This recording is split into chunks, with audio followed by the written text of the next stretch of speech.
রান্না করব যে পটল ছোট ছোট করে কেটে নিয়েছি পাতলা করে। এর মধ্যে এখন দিব পেঁয়াজ। পেঁয়াজ দিলাম,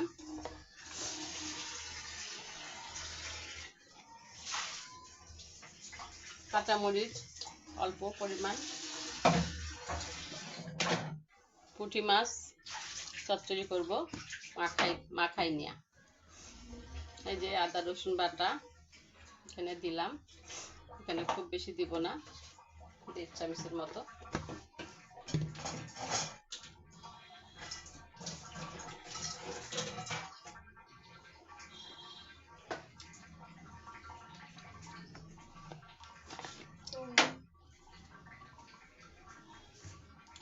একটু সামান্য শুকনো মরিচের গুঁড়া দিলাম, বেশি ঝাল হলে ভালো লাগবে না, কারণ আমরা ঝালটা একটু কমই খাই।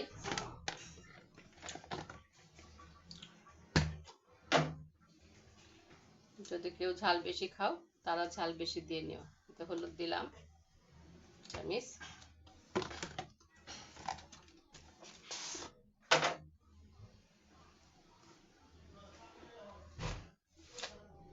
লবণ,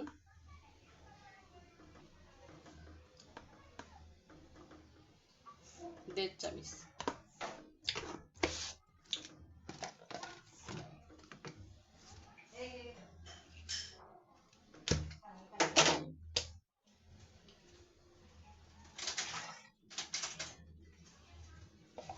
জিরা গুঁড়া 1/2 চামিচ,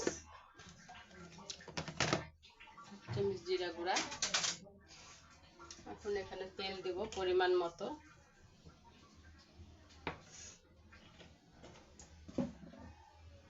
এখন এটাকে মাখাই নিব, ভালো করে সুন্দর করে মাখাই নিব। মাখানো দেখলেই মনে হবে যে এটা খেয়ে ফেলি, এত সুন্দর করে মাখাই। দেখো পুঁটি মাছের সাথে 2-3টা ট্যাংরা মাছও আছে, এটা ভালো করে ধুয়ে রেখেছি। আবার একটু পানি দিলাম ধুয়ে দেওয়ার জন্য।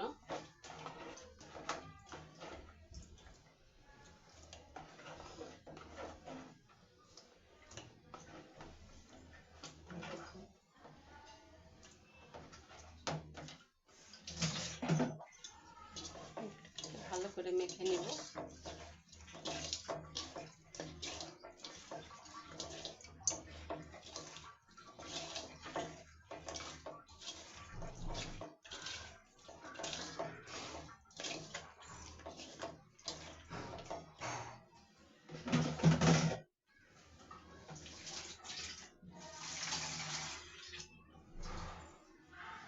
পানি দিলাম,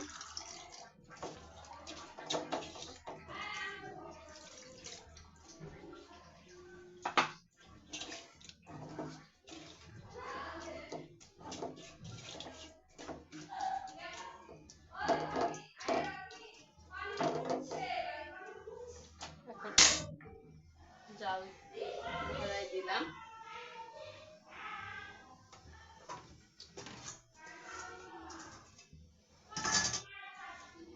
ঢেকে দিলাম, ফিরে আসছি কিছুক্ষণ পরে।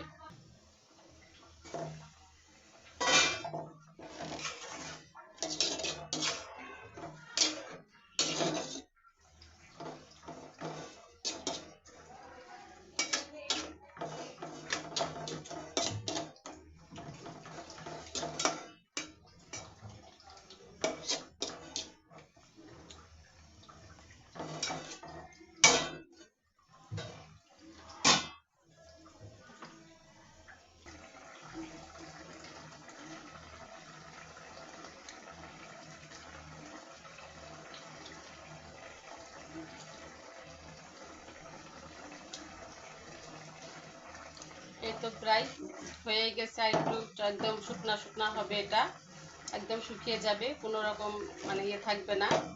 একটু পোড়া পোড়া হলে এটা ভালো লাগে, পোড়া পোড়া করলে মজা লাগে।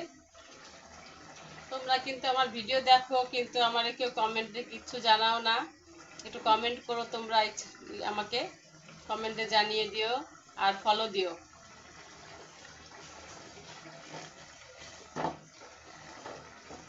আমি নতুন ইউজার, আমাকে সবাই হেল্প করো।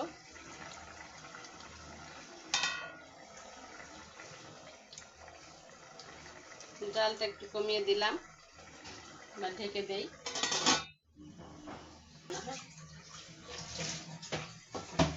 এই যে হয়ে গেছে আমার মাছের চচ্চড়ি, পটল দিয়ে মাছের চচ্চড়ি হয়ে গেছে। এভাবে রাখবা, যে পুরা পুরা হয়ে গেছে, দেখো এই জন্য পুরা পুরা হয়ে গেছে। এরকম করে নামাবা, দেখবা খাইতে অনেক মজা লাগবে। এখন একটু ঘুরাই দিলাম, সামনে আর একটু এই সাইডে একটু পুরা পুরা হয়, একটু জালও কমাই দিলাম। এখন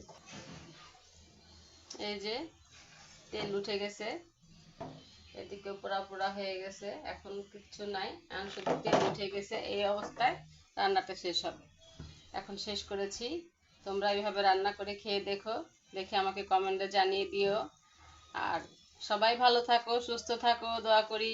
তোমরাও আমাকে কমেন্ট করো, আমিও তোমাদের কমেন্ট করব। এভাবে আমরা সবাই সবার পেজে আগাই দিব। ভালো থেকে সবাই, আল্লাহ হাফেজ।